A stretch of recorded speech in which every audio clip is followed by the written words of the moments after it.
એ છોડવા માટે તો વૈરાગ્ય છે. અમે પણ એ જ કરી રહ્યા છીએ સેવામાં, કે અમે સમર્પિત કરી રહ્યા છીએ પ્રભુને, અને અહંતા મમતાને એની ચિકિત્સા કરી રહ્યા છીએ. ભોગો નથી ભોગવી રહ્યા, એને શુદ્ધ કરી રહ્યા છીએ. આ દ્રષ્ટિ છે પુષ્ટિ માર્ગની. મહાપ્રભુજીની દ્રષ્ટિ આ છે. સૂકી રોટલી ધરીને પણ સેવા કરી રહ્યા છે વૈષ્ણવ, ચણા ધરીને પણ કરી છે, જલ ધરીને સેવા કરી છે. ખાલી જલ જ દે ઠાકોરજીને. તો પુષ્ટિમાં ભોગથી જ સેવા થાય એવું કોને કહી દીધું? ભોગથી. પણ હવેલીનો પ્રચાર ન કર્યો હોત ને તો આ લોકોને બોલવાનો મોકો ન આવે.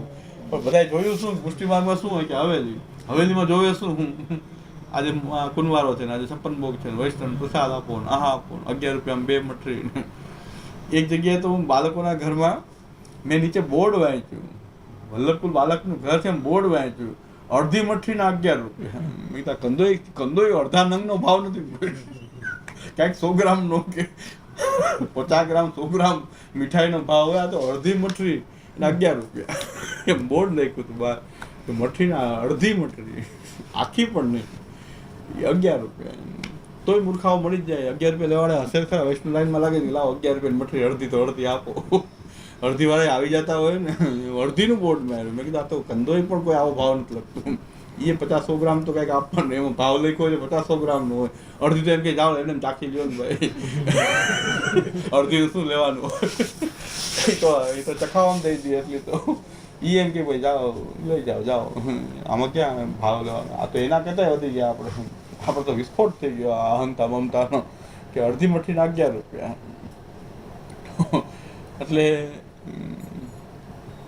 ભાઈ કહેતા હતા અસારમાં વિઠ્ઠલજીમાં બીડો દે ને તો મુફત ના હોય, 10 રૂપિયા એક બીડા, 10 રૂપિયા માગી જ લે. અરે એવું જ છે બધું. એમકી વાત તો એટલે આ તો કૃષ્ણ યોગ જરી તો સમજી જાય ને તો આ બધી વસ્તુ નિરાકરણ થઈ જાય, કે મહાપ્રભુજી આ બધાથી દૂર છે. આ બધી વસ્તુ મહાપ્રભુજી નથી. એનું શું કામ? કે ભાઈ જ્યાં કૃષ્ણના વિરહની વાત, યા તો કૃષ્ણની જ વાત હોય, કૃષ્ણના સેવા સ્મરણ સિવાયની જે કાંઈ વાત છે, આ બધું આ દેખાઈ રહ્યું છે. આ પુષ્ટિ માર્ગ જ નથી, લુપ્ત થઈ ગયો પુષ્ટિ માર્ગ. કારણ કે મહાપ્રભુજી આવું જોઈએ તો મહાપ્રભુજી પધારી જાય કે આવું મેં ક્યાં કીધું? કે લે વેચ થઈ ગઈ પાતો, પૈસાથી લે વેચની જેમ એક દુકાનદારી ઊભી થઈ ગઈ. મહાપ્રભુજી તો કૃષ્ણ વિયોગની વાત કહે છે કે દમલા बहुत देर हो गई, भगवत वार्ता कछु करे हैं. આપે આખો દિવસ ભાગવત પારાયણ કરે. આપ શ્રી બપોરે અનુસરમાં પાછું ભાગવતનું વેણુગીત પુનઃ યુગલ ગીત કી રસ બરખા બરખાઈ. આખો દિવસ ઠાકોરજીની સેવા પણ લીલા ભાવપૂર્વક જ કરતા હોય. મહાપ્રભુજી જ્યારે સેવા કરતા હોય તો આખો દિવસ પણ મહાપ્રભુજી સેવા કરતા ઠાકોરજીમાં લીલા ભાવ ભરેલો જ હોય. પ્રકટ લીલાની અનુભૂતિપૂર્વક જ શ્રી મહાપ્રભુજી સેવા કરતા હોય. અનુસરમાં પાછું પોતે સવારે પાછું ભાગવતનું પાઠ પણ આપ કરે છે. પાછા અનુસરના સમયમાં ભાગવત સંભળાવે પણ છે મહાપ્રભુજી. રાત્રે સેન થઈને પછી પાછા ભાગવતને પણ વૈષ્ણવને સમજાવે છે. તો પણ મધ્યરાત્રિ મહાપ્રભુજીને એમ થાય છે કે ભગવદ વાર્તા તો થઈ, બહુ ટાઈમ થઈ ગયો. આ તો કોયડા હોય ત્યારથી અર્ધરાત્રિ થઈ પાછા દામોદરજીને જગાવે. આ તો બહુ રાત્રિ થઈ ગઈ, કશું ભગવદ વાર્તા કરે. ભગવદ વાર્તા વિના સમય વયો ગયો. કેવો કૃષ્ણ વિયોગનો ભાવ શ્રી મહાપ્રભુજીમાં હતો, છે, હજી પણ બિરાજે છે. આપણે માનતા નથી મહાપ્રભુજીમાં આ ભૂતકાળની કોઈ ઘટના છે એવું નથી. મહાપ્રભુજી અત્યારે પણ બિરાજે છે. અને મહાપ્રભુજીમાં આ જ ભાવ છે કે તમલા કશું ભગવદ વાર્તા કરે. અને વલ્લભપંથી એમ કહેતા હોય કે કૃષ્ણ સાથે આપણે કાંઈ લેવા દેવા નહીં. અરે તમને મહાપ્રભુજીનો સંપર્ક થયો હોય તો તમારી અંદર કૃષ્ણ પ્રત્યેનો વિરહ ભાવ જાગૃત થઈ જાય. મહાપ્રભુજી તમને એ કરાવવા માંગે છે. જ્યાં જ્યાં શ્રી મહાપ્રભુજી પોતાના પાદુકાજીને એ પધરાવતા હતા ત્યારે પણ મહાપ્રભુજીનો ભાવ એવો હતો કે આ વૈષ્ણવ જે છે એને કૃષ્ણનો વિયોગ અંદર જે છે એ સુષુપ્ત થઈ ગયો છે. અને અત્યારે પ્રકટ મારામાં એની પ્રીતિ લાગી ગઈ છે. એ કૃષ્ણ પ્રત્યેનો ભાવ હજી એની અંદર દબાયેલો તો અંદર તો છે. એ મહાપ્રભુજી જીવને પણ જોઈ શકતા હતા કે લીલા સંબંધી જીવ છે, પણ કૃષ્ણનો વિરહ એનાથી થતો નથી. અને મહાપ્રભુજીને એમ કહે છે કે હું આપની સેવા કરું. ત્યારે મહાપ્રભુજી કહે છે કે આનું કલ્યાણ ત્યારે જ થશે કે જેની અંદર કૃષ્ણનો વિરહ થાય. મહાપ્રભુજીનો સંપર્ક થાય તેમ કૃષ્ણ વિરહનો ભાવ એ જાગૃત થઈ જશે. પોતાના પાદુકાજી પધરાવી દેતા, કારણ મારા સંપર્કથી પણ થશે કૃષ્ણમાં જ પ્રેમ. પણ અત્યારે નથી થઈ રહ્યો એનું પ્રારંભિક અવસ્થામાં. મેં ગયા વખતે એ જ વાત કરી કે કોઈનું સ્ટાર્ટિંગ પોઈન્ટ કેવું હોય, બધાને એક સરખા આપણે ક્રાઇટેરિયા ચલાવવા માંગીએ તો કેમ ચાલે? કોઈની પરિસ્થિતિ કેવી હોય, માનસિક પરિસ્થિતિ, ભાવની પરિસ્થિતિ, એ સમયની એની સ્થિતિ, એ અનુસાર એને માર્ગથી જોડવું જોઈએ. અનુગ્રહે નિયોજ્ય હતા સંગ્રહ સુધી સંમત. એટલે એટલે કાલે ઓલા વાનર વેળાવાળા એમ કહેતા હતા કે હવે પુરુષોત્તમ ભગવાન જો બુદ્ધિ આવી ગઈ ને, અક્કલ આવી ગઈ ને, હવે બધાને એમ છે કે પેલાની સ્થિતિ આવી હોય ને આ તો અમે કહી જ રહ્યા છીએ ને, તમારામાં અક્કલ નથી, તમને તમારામાં અક્કલ નથી, તમને આ વાત સમજાતી નથી અત્યાર સુધી. તો પહેલેથી આ જ વાત કરી, તમારી વાત ફેરા કરે, અમારી વાત તો આ ને જ છે, વર્ષોથી આ એક ને એક વાત છે. અને મારી વાત હોય કે ન હોય, મહાપ્રભુજીની વાત તો ગ્રંથોમાં સ્પષ્ટ જ આ રીતે થઈ રહી છે. એમાં તો ફેરફાર થયો નથી કંઈ, કે દરેકની પરિસ્થિતિ પ્રમાણે કોઈની સેવા, સૂક્ષ્મ સેવા પધરાવતા હતા, કોઈને નામ જપની આજ્ઞા કરતા હતા, કોઈને મહાપ્રભુજી કથાની આજ્ઞા કરતા હતા. દરેકને સેવા જ કરવી, નહીં તો નહીં ચાલો પુષ્ટિ માર્ગમાં, એવો મહાપ્રભુજીનો નિયમ તો વાર્તામાં તો ક્યાંય દેખાતો નથી આપણને. તો મહાપ્રભુજી કોઈને જે માર્ગમાં એમની આવડથી એને કૃષ્ણથી જોડવું જરૂરી છે, એમાં કૃષ્ણનો વિરહ જાગૃત થાય એ જરૂરી છે. તો એ નામથી પણ ક્યારેક કરાવી દેતા હતા મહાપ્રભુ, કોઈને કથાથી કરાવી દેતા હતા, કોઈને મહાપ્રભુજી કોઈ સૂક્ષ્મ સેવા પધરાવીને પોતાના ચરણની પાદુકા, છેલ્લે ત્યાં સુધી મહાપ્રભુજીએ રિસ્ક લીધું કે પોતાના ચરણ પાદુકાની, પોતાના ચરણ છાપની સેવા, કારણ કે વૈષ્ણવ કહેતા કે અમે આપની જ સેવા કરવી છે. તો મહાપ્રભુ તો પણ મહાપ્રભુ એમ ન કીધું કે બધા મારી સાથે રહ્યો, મારા ઘરમાં આવી જાઓ, સેવા તમારે ઘરમાં કરવાની છે, પણ તો મારા ચરણની છાપ લઈ જાઓ. પણ મહાપ્રભુજી પોતે કૃષ્ણ સેવા, કૃષ્ણ વિયોગનો અનુભવ કરતા હતા, પોતે એ સેવા આપ પણ કરતા. આપ પોતે કૃષ્ણની સેવાથી ક્યારેય વિમુખ રહ્યા નથી મહાપ્રભુજી, કે મેં પાદુકા પધરાવી દીધા એટલે હવે મારે કૃષ્ણ સેવાની જરૂર નથી, તો એ જીવનું કૃષ્ણ સાથે જોડાણ ન થયું હોત. પણ મહાપ્રભુજી ત્યારે પણ એમને કે એ મારા ચરણની સેવા કરશે તો એને ભાવ કૃષ્ણમાં જાગૃત થશે, જે વિયોગનો ભાવ હજી નથી જાગૃત થયો, હજી એને મારામાં ભાવ થઈ રહ્યો છે પણ કૃષ્ણમાં નથી થયો. તો મારા ચરણની સેવા કરવાથી પણ એને થશે તો આ જ ફલરૂપ, તો ત્યાં કૃષ્ણ સેવા જ મળવાની છે. તો આ મહાપ્રભુજીનો ભાવ આવો હતો. અને આપણે ચરણ પાદુકા પધરાવી રહ્યા છીએ ને પોતાની પૂજા માટે પધરાવી રહ્યા છીએ, અમારી પૂજા થાય, અમારો સેવક થઈ જાય કાયમ માટે, ક્યાંય બીજે જાય જ નહીં. એવા ચેડા થઈ રહ્યા છે કે મહાપ્રભુજીના સ્વરૂપની સેવા પધરાવે બાલક અને મુખારવિંદ પોતાનું બનાવે. એટલે વૈષ્ણવ એમ થાય કે મહાપ્રભુજી આ બીજાને મહાપ્રભુજી રૂપે જોવે નહીં. આવા ચેડા થઈ રહ્યા છે અત્યારે જ નહીં, ઘણા ટાઈમથી થયું. આ પ્રવૃત્તિ તો 30-35 વર્ષથી ચાલુ થઈ ગઈ છે. એ બાલક તો લીલામાં પધારી ગયા જેને આ સ્ટાર્ટિંગ કર્યું હતું. મુખ જે છે એ હંમેશા એવું બનાવે, સ્વરૂપ બનાવીને રાખે, કહે કે અમે તો મહાપ્રભુજીની સેવા પધરાવીએ છીએ, પણ મહાપ્રભુજીનું મુખ પાછું પોતાના જેવું બનાવે. એટલે એને રોજ એક જ વાત થાય કે ભાઈ મહાપ્રભુજીના આ બે એક, એટલે એને જ મહાપ્રભુજી રૂપે જોવે, બીજાને ન જોવે પછી, કારણ કે એને મગજમાં છપાઈ જાય કે સાક્ષાત મહાપ્રભુજી, કારણ કે સેવા એની જ કરવાની, મહાપ્રભુજી સ્વરૂપ પધરાવી દે. હજી ઘણા કરે છે મહાપ્રભુજીના સ્વરૂપની સેવા કરે છે ત્યારે, પણ એમાં મુખારવિંદ પોતાનું કરાવી દે. એટલે મહાપ્રભુજીને એની સાથે એની સરખામણી થઈ જાય. આપણે તો આવા ધંધા કરી રહ્યા છીએ અને કૃષ્ણમાં ભાવ જાગૃત કરવાને બદલે પોતાનામાં કરાવી રહ્યા છે. આટલો મહાપ્રભુજીની વાત કરવાનો અધિકારી આપણે ક્યાં છીએ? અહીં તો એક જ વાત છે કે મહાપ્રભુજી પોતાના ચરણની પાદુકા પધરાવીને એની સેવાથી પણ ભાવ શ્રી કૃષ્ણના વિરહનો જગાડતા હતા કે તમે કૃષ્ણથી કેટલા દૂર છો. એનું પ્રમાણ આપું છું કે મહાપ્રભુજીએ જ્યારે સેવા માટે પોતાના ચરણની પાદુકા પધરાવી, પણ મંત્ર વલ્લભ તવાસ્મી એવો મંત્ર નથી આપ્યો, કે વલ્લભ શરણમાં મંત્ર કોઈને આપ્યો નથી. મારા નામનો જપ કરો એવું કોઈ નથી કીધું. બધાને ગદ્ય મંત્ર અને અષ્ટાક્ષર મંત્ર, એમાં શ્રી કૃષ્ણનો જ ઉલ્લેખ છે. કૃષ્ણ હું તમારો છે પંચાક્ષર, અને કૃષ્ણ માટેનો વિયોગનો આખો મંત્ર એ ગદ્ય મંત્ર, સમર્પણનો એ અહીંયા સમર્પણ પણ શ્રી કૃષ્ણને કરાવ્યું છે. શ્રી મહાપ્રભુજી એટલી કાળજી રાખી છે, સમર્પણ પણ કરાવ્યું છે અને એમને કૃષ્ણ સાથે એમને જોડ્યા છે. અહીં જુનાગઢમાં દાદાજી પુરુષોત્તમલાલજીનો પ્રભાવ પણ એટલો બધો હતો. એક વૈષ્ણવ કે મારે તો આપની જ સેવા કરવી, એને આપશ્રીએ કીધું કે તમે ઠાકોરજીની સેવા કરો, કે નહીં આપ જ ઠાકોરજી, આપની સેવા મારે કરવી છે.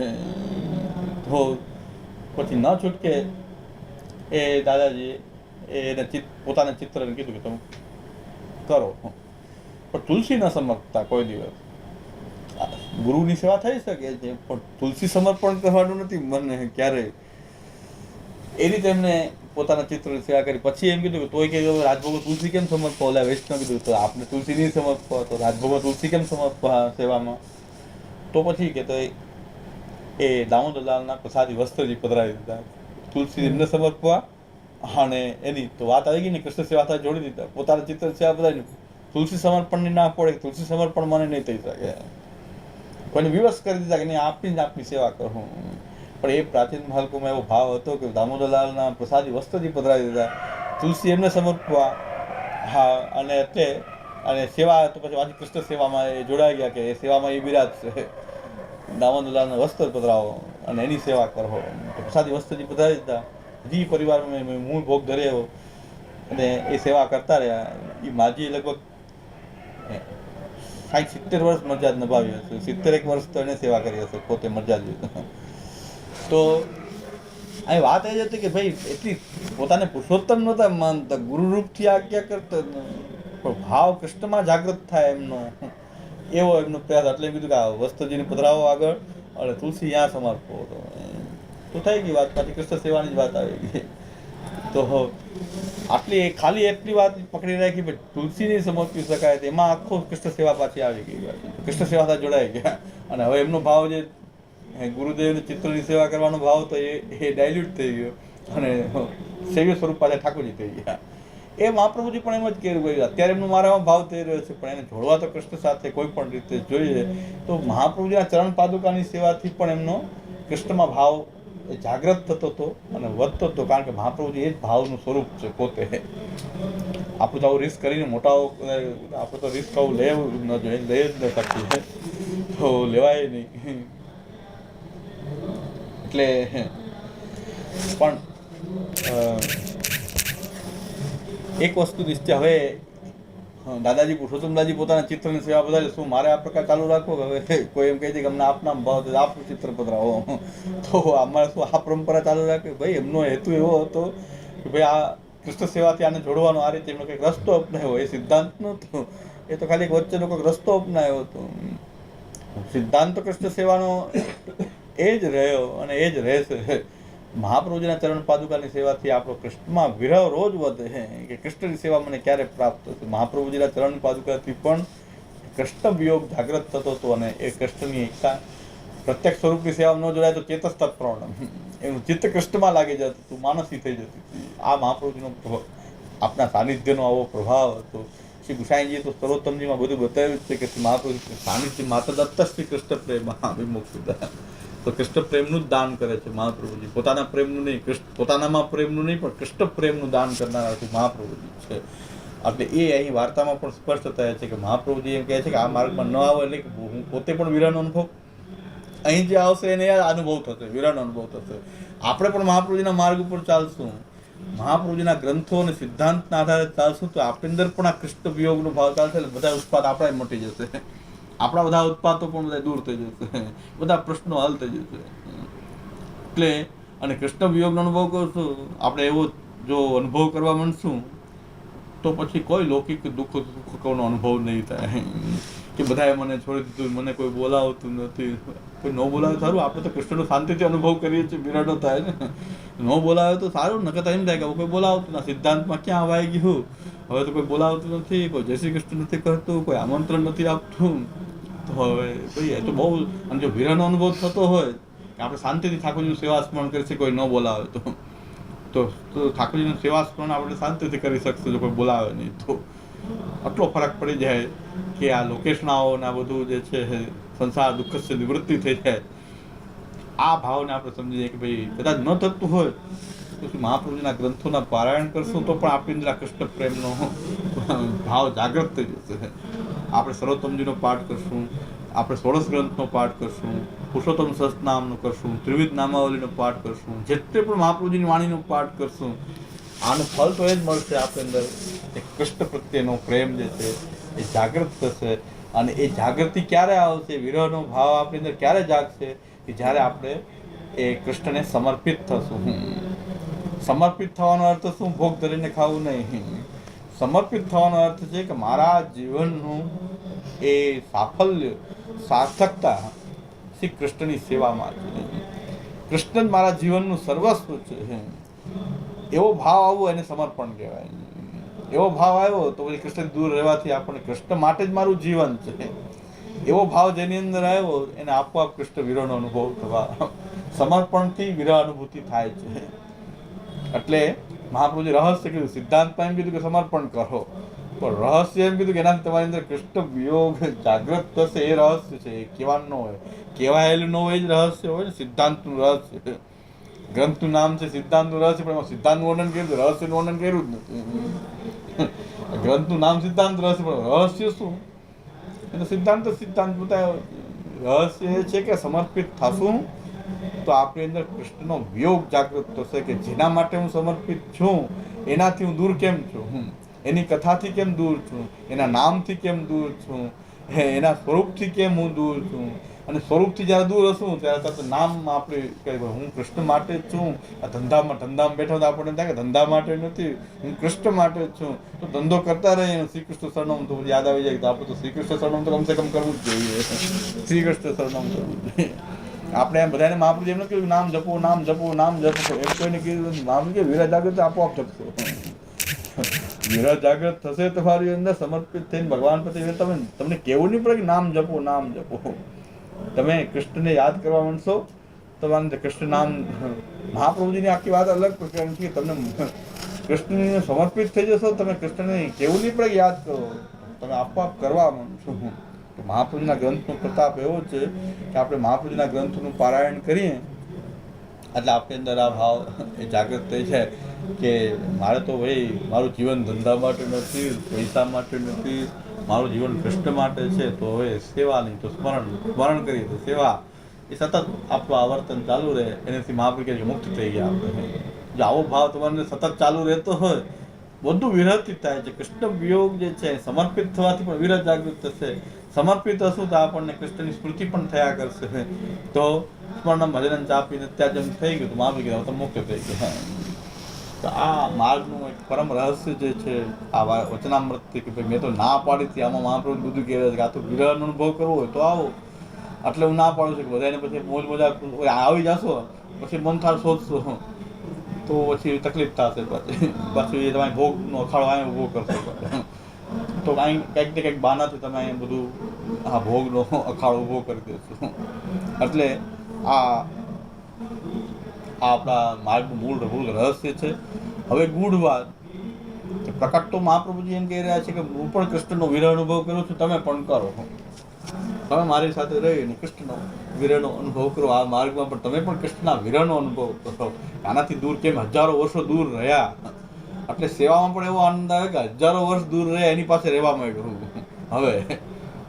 હવે આને કેમ સેવા, પછી આવો જો ભાવ જેની જાગૃત થાય એને કેવું ન પડે કે તમે સેવા કેમ સાંજનો પ્રકાર કરો, ઉત્થાપન કરાવો, શેન સુધી પહોંચો. ભાઈ સેવા કરવા માંડો તમે, પછી તમારી અંદર આપો તમે જેટલું સમર્પણનો ભાવ તમારો હશે એટલો તમે અનુકૂળતા હશે તો સમય તમે વ્યર્થમાં એ વિતાવશો. વ્યર્થ સમય હશે તમને એમ થશે કે નહીં હવે સેવા જ કરવી છે, કે વ્યર્થ સમય કેમ જાય. તો આપણે સેવામાં લાગી જશું તો સેવાનો પ્રકાર આપોઆપ વધી જશે. શરૂઆતથી વધારે આવી નહીં સેવાનો પ્રકાર, હું તો એમ ન કહે કે આટલું બધું કરો વિસ્તારથી પ્રકાર. જોડાઈ જાઓ તમે કૃષ્ણ સાથે, સમર્પિત થઈ જાઓ. એ પેલી વાત આ છે કે સમર્પિત થઈને રહેવું કૃષ્ણને. અને એનું પ્રતીક છે. ખાલી ભોગ ધરીને આપણે પ્રસાદ લેવો હોય તો ખાલી પ્રતિકાત્મક વાત, શરૂઆત છે.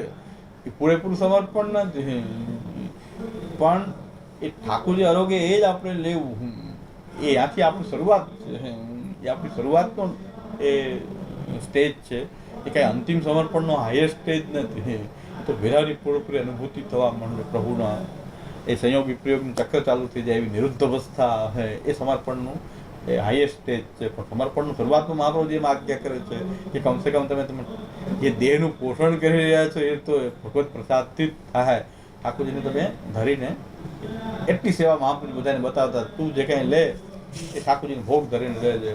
પણ જેમ જેમ સમર્પણનો ભાવ વધતો જશે, જેમ જેમ એમાં કૃષ્ણ વિરહ વધશે, સેવાનો પ્રકાર પણ આપવા વધી જાય. બધાને વધારવાનો કહેવાય નહીં, એ તો વધી જાય સેવાનું. કે જેમ જેમ સેવામાં ભાવ વધતો જશે તો ઠાકોરની સેવા વધારે કરતા જશે. એટલે ભાઈ ના કરે એમ થાય કે મંગલાથી સેન સુધી સેવા જ કરતા હોય તો બીજું કંઈ કરવાનું જ નહીં. જીવન આના માટે છે એવું જેને લાગી ગયું એને એવો પ્રશ્ન ન થાય. મારું જીવન જ આના માટે છે તો પછી એ પ્રશ્ન ન થાય. ઘણા આખો દિવસ આ જ કરવાનું, તો એને કે ભાઈ નહીં ન કરાય, એ ન કરો. તમારે બને એટલી સેવા કરો, બને એટલી સેવા કરશું. પણ જો મહાપ્રભુ કે સમર્પિત હશું આપણે મહાપ્રભુના ગ્રંથોનું પારાયણ કરશું તો આ વિરહ ભાવ જે છે આપણી અંદર જાગૃત થશે. શ્યામુદાદા હમણાં સુંદર એક શ્યામુદાનું વચન મને મળ્યું, હવે શોર્ટ આવતા હોય છે એમાં પણ, કે ભગવાનના 6 પ્રકારથી ચરણારવિંદ આપણે ત્યાં 3 પ્રકારથી 6 ચરણનો આશ્રય આપણે કરીએ છીએ. ઠાકોરજીના ચરણારવિંદ જે છે એ 2 ભૌતિક ચરણ છે, 2 આધ્યાત્મિક ચરણ છે અને 2 આધિદૈવિક ચરણ છે. ઠાકોર 6 ચરણ ત્યાં. એમાં ભૌતિક ચરણ જે છે ઠાકોરજીનું એ સત્સંગ અને ભાગવત એ ભગવાનના 2 ભૌતિક ચરણ છે. હવે ભાગવત અને સત્સંગ, ઉત્તમ સંગ, ભગવત ભક્તનો સંગ એ ભગવાનનું ચરણ છે. ભગવત ભક્તનો સંગ કરતા ભગવાનનું ચરણનું મહત્વ થયું કે ભગવાનનું ચરણ છે, સંગ પણ ભગવાનનું ચરણ છે, સત્સંગ. પણ ત્યાં હું કીધું કે એમાંય એ સત્સંગ ભગવાનનું ચરણ છે એટલે ગમે એનો સત્સંગ નામ આપ્યું બેસી જાવ એમ નહીં. એ સત્સંગ પણ કૃષ્ણના વૈષ્ણવ જે એકત્ર થાય છે એમાં કૃષ્ણ પ્રત્યે સમર્પિત ભાવ હોય એ જરૂરી છે. ખાલી ભેગા મળીને એ બધા અમે સત્સંગ કરીએ એમ કહેતા એટલે આપણે સત્સંગ ભગવાનનું ચરણ છે એટલે બેસી જવું. પણ એ ભક્તો જે છે એ ભગવાનના એ વિરહનો અનુભવ કરનારા, ઠાકોરજી પ્રત્યે પ્રેમ ભાવ રાખનારા, ખાલી પોતાના જ્ઞાનનું પ્રદર્શન કરનારા ન હોય, જ્ઞાનનું પ્રદર્શન ન હોય, ત્યાં કેવલ ભક્તિભાવ હોય. આ સમુદાય જ આજ્ઞા કરે છે સત્સંગ ક્યારે પણ સત્સંગમાં જ્ઞાનનું પ્રદર્શન કરતા હોય તો એ સત્સંગ નહીં રહે. પછી એવી રીતે ભાગવત પણ કે ધન અર્જિત કરવા માટે, યશ અર્જિત કરવા માટે, ભક્તિ સિવાયના કોઈ હેતુથી જો ભાગવત કરો તો પછી ભગવાનનું ચરણ નથી. પછી આ ભગવાનના ચરણનો સંપર્ક નથી થતો, કારણ ભાગવતનો દુરુપયોગ થતો હોય, અહીંયા ભગવાનનું ચરણ નથી. એમ સત્સંગમાં ખાલી જ્ઞાનનું પ્રદર્શન થતું હોય, કોઈ ભાઈ કે બેન બેસી અને પોતાના જ્ઞાનનું પ્રદર્શન કરતા હોય તો આપણને સત્સંગ છે. વોટ્સએપના અમારા સત્સંગ ગ્રુપમાં સામેલ ઘણા વૈષ્ણવ કહેતા હોય કે આપનું કોઈ સત્સંગ ગ્રુપ હોય તેમાં અમને સામેલ કરો. વોટ્સએપમાં કોઈ ફેસબુકમાં કોઈ સત્સંગનું ગ્રુપ હોય એમાં અમને સામેલ કરી દો. મેં કીધું મને ચલાવતા નથી આવડતું ફેસબુક, અને કોઈ ન મારું કોઈ આઈડી છે ને કોઈ ગ્રુપ છે, કંઈ છે નહીં. અને મેં કીધું કાંઈ જરૂર નથી ગ્રુપમાં જોડાવાનું, સત્સંગ માટે ગ્રુપમાં જોડાવાની જરૂર નથી. મહાપ્રભુના ગ્રંથો બિરાજે છે એનો પાઠ કરો તો ઘરે સત્સંગ થઈ જશે. 84-252 છે. એની માટે વોટ્સએપ ગ્રુપ કંઈ જોડાવાની કોઈ આવશ્યકતા દેખાતી નથી. પણ અત્યારે બહુ ચાલે છે એવું સત્સંગ. પણ સત્સંગમાં જ્ઞાન પ્રદર્શન ન હોય, કેવલ ભક્તિભાવ કૃષ્ણ પ્રત્યે હોય, એવા એકત્ર થતા હોય તો એ ભગવાનનું ચરણ ત્યાં પ્રકટ થઈ જાય છે. અને ભાગવત પણ ભક્તિ સિવાયના હેતુથી કરવામાં આવતું હોય તો ભગવાનનું ચરણ ત્યાં પણ નથી. તો ભાગવત અને એ સત્સંગ બે ભગવાનના આદિભૌતિક ચરણ છે. જ્ઞાન અને ભક્તિ એ ભગવાનનું આધ્યાત્મિક ચરણ છે. જ્ઞાન અને ભક્તિ, જે જ્ઞાન આપણને પ્રાપ્ત થઈ રહ્યું છે એ ભગવાનનું એ આધ્યાત્મિક છે. ભક્તિ પણ એ આધ્યાત્મિક ચરણ છે. પણ ભક્તિ આભાસ હોય ત્યાં એ ભગવાન ભક્તિ જેવું લાગતું હોય પણ ભક્તિ ન હોય, કે ત્યાં ભક્તિનો ઉપયોગ કંઈક બીજા હેતુથી કરવામાં આવતો હોય, જ્ઞાનનો પોતાની પૂજા કરાવવામાં ઉપયોગ કરવામાં આવતો હોય તો એ ભગવાનનું ચરણ ત્યાં નથી. એના સિવાય જ્ઞાન પણ ભગવાનના મહાત્મિક જ્ઞાન અને ભગવાન પ્રત્યેનો સ્નેહવાળી ભક્તિ બે ભગવાનના ચરણ રૂપ છે, આધ્યાત્મિક ચરણ છે. અને ઠાકોરજી આપણા સૈવ્ય પ્રભુ જે છે એના ચરણારવિંદ જે છે આ દૈવિક ચરણ છે, જે આપણા ઘરમાં મહાપ્રભુજીના ભાવથી ગુપ્ત રીતે આપણે સેવા કરીએ ઠાકોરજીની, તો એ ભગવાનનું આદિદૈવિક ચરણ છે. તો આટલું આ માર્ગમાં આ સંપત્તિ છે. આ માર્ગમાં પુષ્ટિ માર્ગની સંપત્તિ તો ભગવાનના ચરણારવિંદ છે એ પુષ્ટિ માર્ગની સંપત્તિ છે. આપણા ભક્તોની સંપત્તિ તો ભગવાનનું ચરણારવિંદ જ આપણી તો સર્વસ્વ સંપત્તિ છે. એટલે મૂળભૂત જે ભાવ જે છે એ મહાપ્રભુજીમાં કૃષ્ણના વિરહનો ભાવ છે. આપણી અંદર કઈ ભાવ જાગૃત કરવા માંગે છે શ્રી મહાપ્રભુજી. હવે જે ગૂઢ વાત છે, આની અંદર રહેલી એક ગૂઢ વાત છે કે શ્રી મહાપ્રભુજી અંદર પ્રકટ તો મહાપ્રભુજી એમ કે છે હું કૃષ્ણના વિયોગનો અનુભવ કરું છું, તમને કરાવવા માંગુ છું. પણ મહાપ્રભુજીનો ગૂઢ ભાવ એ છે કે કૃષ્ણને તમારો વિરહ થઈ રહ્યો છે, એટલે હું તમને મળ્યો છું. કે જેને યાદ કરે છે એને મહાપ્રભુજી મળે છે.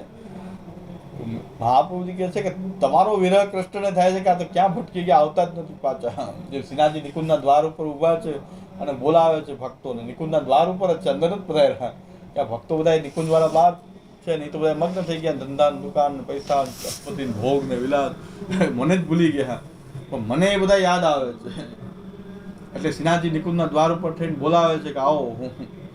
અને જેને જેને બોલાવવા માંગે છે એને મહાપ્રભુજી મળી જાય છે કે ભાઈ તમને યાદ કરે છે કૃષ્ણ, એ કહેવા માટે હું તમને મળ્યો છું.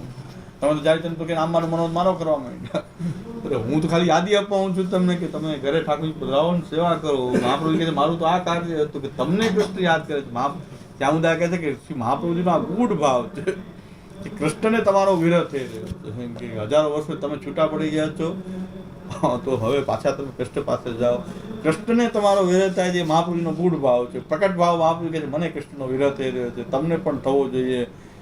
એ મહાપ્રભુ કહે છે પ્રકટ છે, પણ ગૂઢ તો એ વાત છે કે ઠાકુરજીને વિરહ થયો એટલે આપણે ઘરે પધાર્યા, એટલે પધારવા માંગે છે કે એને થયું કે મારો જીવ ક્યાં વયો ગયો, ક્યાં ભટકી રહ્યો છે, ક્યાં આનંદ માની રહ્યો છે.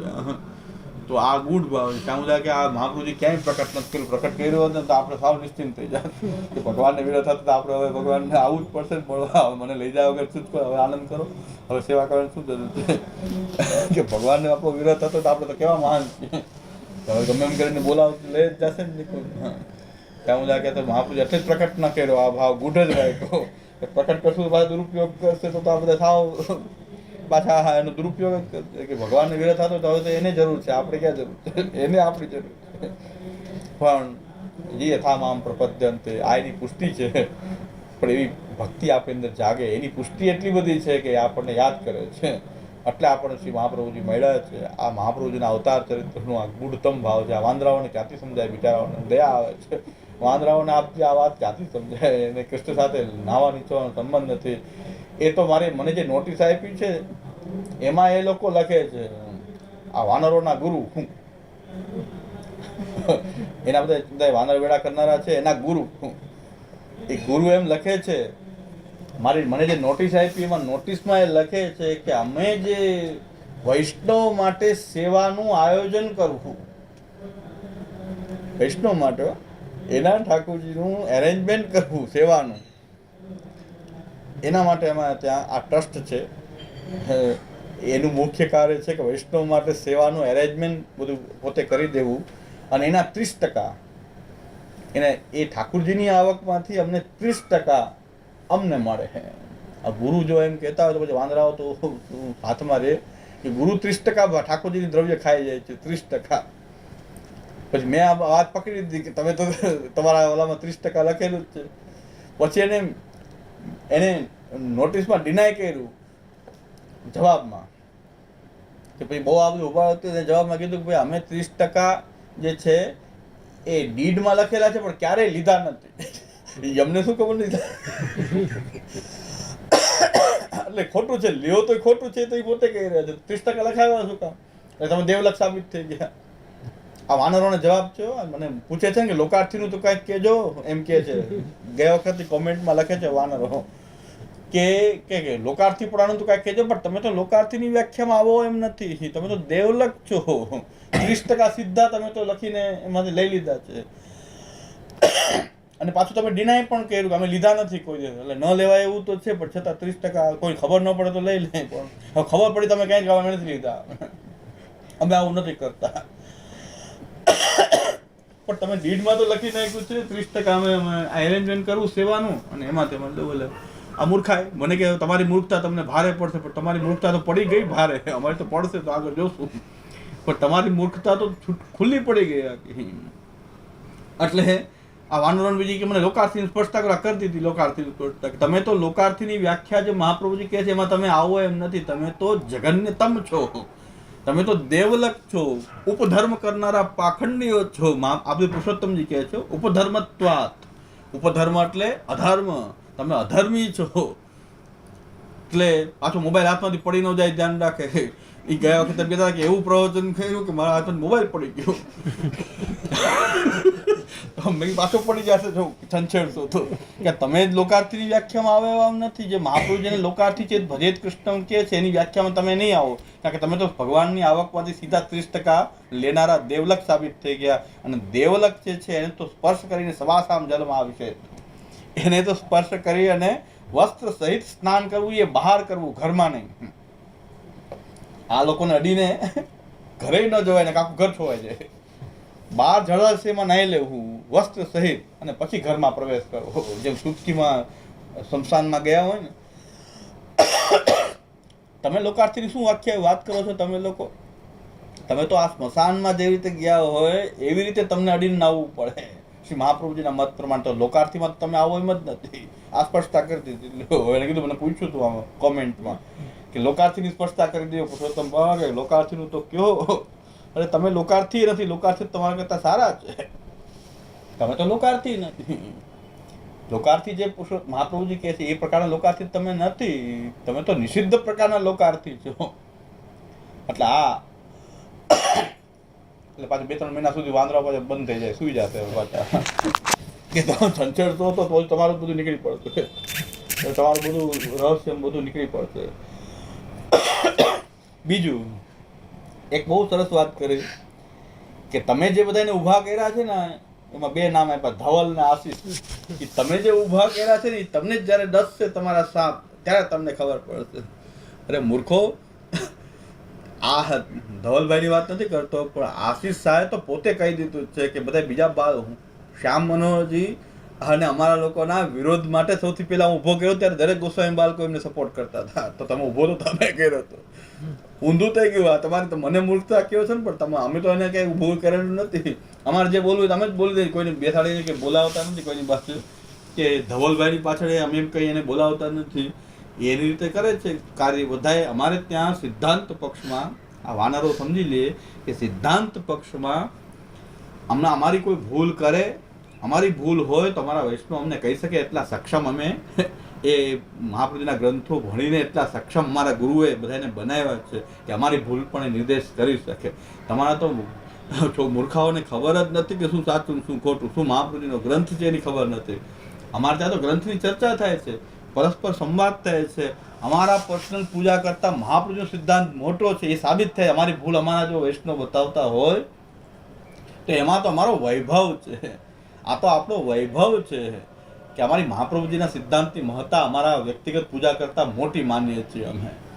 અને મહાપ્રભુજીનો સિદ્ધાંત પાડતો હોય કદાચ ગાળ દે ને તો તમારી પૂજા કરતા, તમારા વખાણ કરતા અમારી ગાળ, એની ગાળ અમારે ખાવા અમને ઉત્તમ લાગે છે. કે મહાપ્રભુજીના સિદ્ધાંતમાં વૈષ્ણવ હોય અને અમારી ભૂલ બતાવીને કદાચ કોઈ અમને ગાળ પણ આપી દે, પણ એ અપસિદ્ધાંતો દેવ લોકો અમારા વખાણ કરે એના કરતાં અમને ગાળ સારી લાગે છે. આમાં કંઈ નીચું પડવાની કોઈ વાત નથી. પણ અમારા વૈષ્ણવ જે છે એ અધ્યયન કરીને એટલા સક્ષમ છે કે પરસ્પર સંવાદ કરી શકે છે. અમારે ત્યાં પણ સંવાદ થાય છે. વૈષ્ણવ એકબીજાને અમારી ભૂલ હોય તો વૈષ્ણવ અમને બતાવી શકે છે. એટલા સક્ષમ છે. એ શ્રી મહાપ્રભુજીની કૃપાનું ફલ છે. તમારા ત્યાં તો બધા મૂર્ખોને ખબર નથી કે જ્યાં તાલી ન પાડવાની ત્યાં તો એને કેવું પડે. આ વાનરોના ગુરુને તો એમ કેવું પડે કે અહીં તાલી નથી પાડવાની તો વૈષ્ણવ તાલી પોતે એમ કે છે. સુરતની શિબિર જોઈ લ્યો હું, આ વલ્લભરાયજીની વૈષ્ણવ તાલી પાડવા મળે કે આમાં તાલી નથી પાડવાની. આ તો વિરુદ્ધ જાય બાબત છે. કોઈ વૈષ્ણવ તાલી પાડે એમ કે બા બોલે તાલી પાડે. એટલા મૂર્ખો એના બધા વાનરો એવા મૂર્ખો છે એને પોતે કહેવું પડે કે અત્યારે તાલી ન પાડો, આ તો તાલી પાડવાનું છે જ. આ તો વિરુદ્ધમાં જાતી બાબત છે. તો એવા તો મૂર્ખો ભેગા કર્યા છે. ખાલી પ્રસાદ ખવડાવી બધા બુદ્ધિ બંધ કરાવી દીધી. બધા ખાલી એમને મોનથા ચાલુ કરી દે, મોનથા ખવડાવી રાખે બુદ્ધિ બંધ થઈ ગઈ બધાની. આવા ધંધા છે આ લોકોના. એટલે આને શું કહેવું બીજું? ઇનકી વાર્તા કાં થાય? આટલી વાર્તા એના માટે ઘણી છે. આટલું સાંભળી લેશે ને તમારી દોસ્ત થઈ જતો. 2-4 મહિના પછી પાછી બહાર નીકળશે. આના માટે આટલું જ થોડી વાર આવું કહી દેવું પડે. તો વિચાર કાલ ગયા વખતે ખુશ થઈ ગયા કે આશીષ શાહ તમે ઊભો કર્યો, અમે નથી ઊભો કર્યો. અમારી તો વિરુદ્ધમાં ઊભા થયા હતા. 5-6 વર્ષ પહેલા કેવલ અમારા વિરુદ્ધ માટે જ ઊભા થયા હતા. ને અત્યારે જાહેરમાં કહે છે કે હું આ લોકોના વિરુદ્ધમાં ઊભો થયો હતો. દરેક ગોસ્વામી બાળકો આશીર્વાદ કરતા હતા. હવે ભારી પડી ગયું. તો આ તો મને જે કહ્યું તમને લાગુ પડે છે બધાને. અને મેં તો કોઈને ઊભા કર્યા નથી કે હું કોઈની પાસે બોલાવતો નથી. હું પોતે જ બોલી દઉં છું. હું તો આજ 25-30 વર્ષથી યાદ કરું છું, બોલું છું. મારે જે બોલવાનું હું બોલી દઉં છું. મારે કોઈને બોલાવવાનું કે હા ધવલભાઈને કે મેં ઊભા કર્યા હોય કે આશીષને મેં ઊભા કર્યા હોય કે અમારા ગુરુએ ઊભા, એવું કંઈ છે જ નહીં. કારણ કે દરેક પોતાની રીતે ગ્રંથ અધ્યયન બધાએ કરે છે. અમારે તો કેટલા લોકો ગ્રંથો અધ્યયન કરે છે, તો બધા અમે થોડા ઊભા કર્યા છે. એટલે હા એમાં એમ કે તમને ડસ છે પણ તમને તો ડસી ગયા. કારણ કે તમે એને આશીર્વાદ કરતા હતા, અમારી વિરુદ્ધમાં બોલતા હતા, આશીર્વાદ આપતા હતા, તો એ બધી તમારું રહસ્ય જાણી ગયા હતા. હવે એ બધું બહાર મૂકી દીધું તો બધી રેકોર્ડિંગ્સ આવી રહ્યા છે બહાર, શું લીલા છે બધું કહેવા માંડ્યા. તો તમને ભારે પડ્યું, અમને શું ભારે પડે? ભારે શું પડ્યું અમને? તો તમારે તો રેકોર્ડિંગ બધાને આવી ગયા, એક પછી એક આવે જ છે, હજી ચાલુ જ છે. તો આ પ્રકારની વાત છે કે ગયા વખતે એને તોફાન મચાવ્યું વાંદરો. મેં કીધું આ બધાને વાંદરાને જરાક મુદ્દો મળી ગયો તો મજા આવી. પણ કાંઈ ને, અમારે ત્યાં તો આ વૈભવ છે અમારો કે પરસ્પર અમારી કોઈ ભૂલ બતાવે અમે સ્વીકારીએ અને પરસ્પર સિદ્ધાંતની ચર્ચા થાય. અમને પણ બધા પૂછી શકે આ સિદ્ધાંત વિરુદ્ધ વાત છે કે સિદ્ધાંત સંબંધ વાત છે. અમારે ત્યાં તો આવું વાતાવરણ છે, બધા અધ્યયન કરે છે, જાણે છે, ગ્રંથ ભણે છે. તમારે તો કંઈ તાલી ક્યાં પાડવી તમારે કેવું પડે કે હવે પાડો. બધારીના ખેલની જેમ આ શિબિર છે કે બધારીનો ખેલ છે, બધા તાલી પાડો, ચાલો એક ખેલ બતાવી દીધો, તાલી પાડો. અને 3 જણા એના પિતાને આજે કોણ બોલે છે જ ખબર નથી. પુત્રશ્રી બોલે છે, ચમચાશ્રી બોલે છે કે પિતાશ્રી બોલે છે એ જ ખબર નથી પડતી. આમાં મોટી હવેલી લખ્યું છે જામનગર, પણ 3 માંથી કોણ બોલે? ચમચો છે, ચમચાશ્રી છે, એક પિતાશ્રી છે ને એક પુત્રશ્રી છે. એટલે એમાંથી કોણ બોલે છે ખબર નથી. પણ પિતાશ્રીને 3 જણાએ તો ગોતીને પ્રસંગ એક વાર્તાનું બોલવું હોય તો 3 જણા ગોતતા હોય. આ બધું પુત્ર ગોતતો હોય, આ વખતે ભાઈ ગોતતો હોય, પછી એક પુસ્તક આપે ત્યારે એમાં જોઈને બોલે. અડધી કલાક તો ગોતે કે કયો પ્રસંગ બોલવો છે આપણે. તો એ જોઈ લો એની શિબિરમાં બધા નાટક એમના યુટ્યુબમાં છે જ બધા નાટક આ બધા લોકોના. એને પ્રસંગે મળતો નથી કારણ કે 84 વર્ષમાં વાંચતા નથી બરાબર, એટલે પ્રસંગે મળતો કે આપણે જે બોલવું છે કમસે કમ તૈયાર કરીને તો આવે ને. એ ગોતવું પડે ટાઈમ, એમાં બે જણા ગોતીને આપે કે લ્યો આ બોલો. તો આ તો સ્થિતિ છે. એની પાસે કે શાસ્ત્રાર્થ કરો અને શાસ્ત્રાર્થનું સુરસુરી બોલી ગયું બરાબર, શાસ્ત્રાર્થ તો બધું બંધ થઈ ગયું હવે. એટલે આ યુટ્યુબમાં આવી રીતે કોમેન્ટો મારવા સિવાય બીજો કોઈ ધંધો નથી. એને આ બધી આપણી વાર્તા વિવેચનામાં આવવાની જરૂર શું છે? કારણ કે આમાં તો કે કૃષ્ણની ગુણગાનની વાત છે, આમાં તો શ્રી મહાપ્રભુજીના સિદ્ધાંતની વાત છે. તમારું આમાં કામ નથી. તમે મનોરથ કરો, ઠાકોરજીના નામે કમાવો, દેવદ્રવ્યનું ભક્ષણ કરો, નરકમાં જાઓ. તમારો તો તમારી ફલશ્રુતિ નરક છે તમારી. તો અહીં પણ તમે નરક ભોગવી રહ્યા છો, પછી આગળ ભોગવશો. તમે આમાં શું કામ આવો છો? ચંચુપાત કરવાની જરૂર નથી. એટલે શ્રી મહાપ્રભુજી ની કૃપાથી આપણે આ બધાથી દૂર છીએ અને આપણે આવા પૂજ્ય શ્યામુદાય જેવા આપણને માર્ગદર્શક ગુરુ પ્રાપ્ત થયા કે જેથી મહાપ્રભુજીના સ્વરૂપનું જે અવતાર ચરિત્રનું જે ગૂઢ તત્વ રહસ્ય છે કે ઠાકુરજીને ભક્તનો વિરહ થઈ રહ્યો છે. ઠાકુરજી આપણને યાદ કરે છે તો હવે આપણે પ્રભુને કેટલા સમર્પિત થઈને રહેવું જોઈએ. પ્રભુ આપણને યાદ કરે છે તો પ્રભુ યાદ કરતા હોય ત્યારે આપણે કેટલું સમર્પિત થવું જોઈએ પ્રભુને. અસમર્પિત વસ્તુ એમાં અસમર્પિત કહેવું ન પડે, અસમર્પિત વસ્તુ નામ તસ્માત વજ્ર વાત. એટલે આવો દિવ્ય માર્ગ છે અને જેટલો લાભ લેવાય એટલો આપણે બધા મળીને રહીએ. દ્રઢઈને ચરણ કે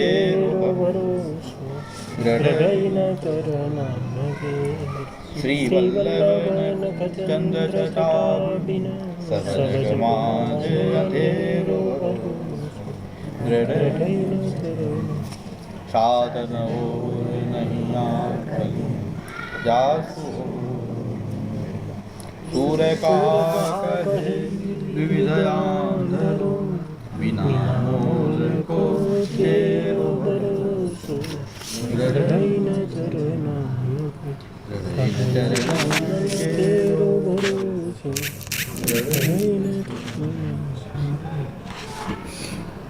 वल्लभा गोपीनाथ जी, गोसाई जी